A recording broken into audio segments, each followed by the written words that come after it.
Hello and welcome back to our channel, Dear Kenyans. Let's Talk. In this channel, we talk about various issues affecting Kenyans and emphasis on the need for Kenyans to rise up and demand their rights from the government and elected leaders.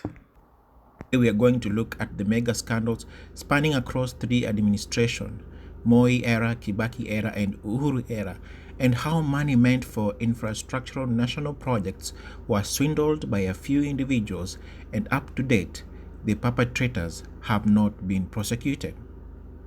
This presentation is a three-part series. Subscribe to our YouTube channel for part 2 and 3, and welcome.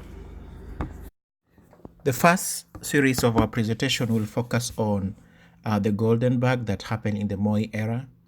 The second one is going to focus on Anglo leasing scandal that happened in Kibaki era. And the third mega scandal is going to focus on the Eurobond that happened in Uhuru Kenyatta's era. The first major scandal was the Goldenrberg. This occurred during Moi era. And this scandal occurred in the year 1991, and between 1991 and 1993, our country was experiencing a foreign exchange crisis. This was due to mounting pressure for the need to have democracy from the opposition and the civil society groups, even though Moi government responded by violence crackdown. There was a political repression, and international community raised concern about corruption.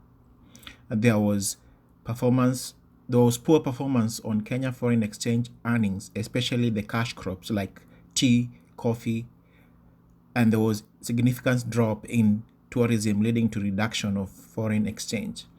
So the foreign exchange crisis was very huge, and the government needed to respond quickly to stop the foreign exchange crisis, because we needed to have good amount of foreign currency reserve, because the crisis meant that the central bank did not have enough sufficient control of fixed rate value, could not maintain competitive price export, and it lacked adequate cash liquidity. And the foreign currency reserve was not good indicator for investors' confidence to invest in Kenya. And it meant that our obligation to pay external debts was worrying. We could not afford adequate capital to fund sectors of the economy, and there was also inadequate profit from diversified portfolio. So this meant that the government had to come up with a very quick response. And what did the Kenyan government do? It came up with a foreign exchange crisis response, and this was known as an export promotion scheme. So this scheme meant that exporters will deposit hard currency money with the central bank, and then in return they will receive Kenyan shillings equivalent to their deposits plus an additional 20% increase in incentives. So a company known as the Goldenrberg International won the tender. It was run and owned by Kamlesh Patni and a former director of Kenyan Secret Service, James Kanyotu. So what they did, they concocted a scheme to export gold and diamond in 3 companies in Dubai and Switzerland, and they were to be paid 35% of export compensation. Keep in mind, government is requesting 20% increase, but this company wanted 35% export compensation. So basically, there were faults in that terms that they had, the Goldenrberg. First of all, some of the faults that we came to realize was that gold and diamond exportation were not covered on the Export Compensation Act.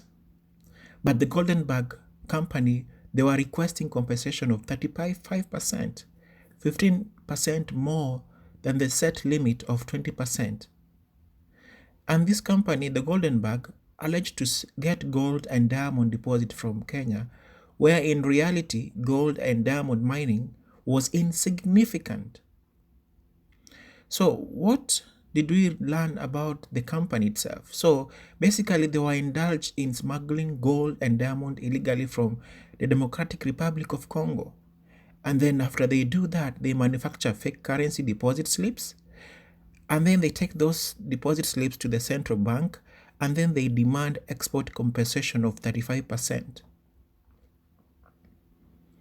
The government compensated the company at 35% more than the set limit.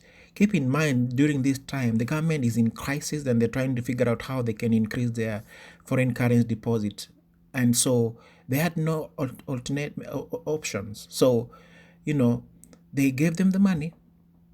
And funniest thing, nobody did a thorough due diligence to clarify the authenticity of Goldenberg businesses.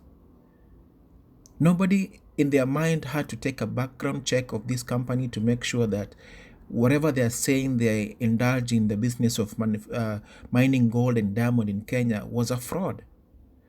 But the government had a crisis and they needed money and they had to go with them. They paid them the 35%, and it is believed that the actual amount of money that we lost in this scandal was huge during that time, and it was estimated to cost 10% of our country's GDP.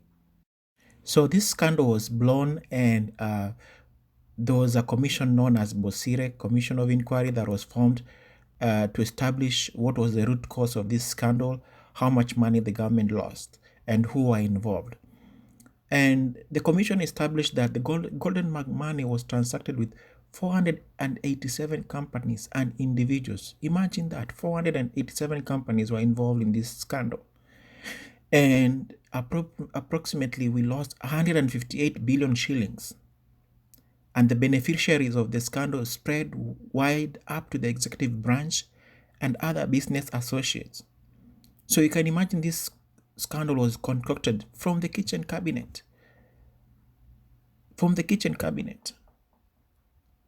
And now that it was revealed that so many people, the senior government officials, were involved, the inquiry faced a lot of obstacles and there were no criminal prosecution. And during that time, the Attorney General, Amos Wako, was the Attorney General, and there were no prosecutions. The process itself was very long and it was faced with a lot of obstacles. Remember, our foreign currency was very weak, and this was more to show the world like, we have obligation to pay our debts. And with this scandal, the government was getting pressure from the World Bank and IMF. And IMF and World Bank put pressure to the government to take credible actions and indict those involved in the scandal and other forms of corruption. And we even were given a warning from the IMF and World Bank of not engaging in any programs until these corruption issues were dealt with. So the government was not being given any foreign aid until this issue was dealt with, because it was huge. It was, hitting the heart of our economy, the central bank, the currencies. That's where, foreign investors' confidence they need to have, knowing that the government is going to pay back their money if they invest, if they borrow. But you see, we did not have that. As a result of this commission of inquiry during the Moi era, we came to realize the government succumbed to pressure from the IMF and World Bank, which led to the indictment of Kamlesh Patni and his co-accused. But this was after 5 years since the scandal broke. Keep in mind, this scandal carried over to the next government, the Kibaki government, and Kibaki formed a commission of inquiry. And funny enough, during his time, another scandal was in the making. But we'll talk about that in the next video. And the commission that he formed faced various obstacles to process who knew what in the executive and whether there was hard evidence to nail the government individuals that are involved in this Goldenrberg scandal. And in 2006, the credibility of the report was questioned, and other names that were alleged to be involved that were senior government officials were expunged from the report. And as a result, no one was ever convicted. And the whistleblower who blew the whistle died a lonely and a forgotten life by the state. And to date, 29 years later, no one has ever been convicted. There is one thing we can learn from the Goldenberg scandal. There is a trend. First, we see the Kenyan government suffered foreign exchange crisis. And then the government formulates strategic measures to mitigate the crisis. The government then tenders for services to help increase central bank foreign reserve. And then the company that is given the tender, which is the Goldenberg company, colludes with senior government officials and manipulated the implementation process. Also, other dubious business dealings get involved to swindle the taxpayers' money. And throughout this process, the government fails to conduct a due diligence to validate Goldenberg company as to whether the business is indulged in is genuine. And as a result, no genuine hard currency were delivered to the Central Bank of Kenya, causing the government to lose billions of shillings. The Goldenberg scandal did hit Kenya below her belt. And technically, this is the effects of corruption. This is what corruption does to the country. And what does corruption do to our country? First, we see Kenya loses its competitiveness in the world stage. Judicial system is weakened, no convictions due to weak cases and lack of concrete evidence. Frequent demand for bribe have increased costs to foreign business investors.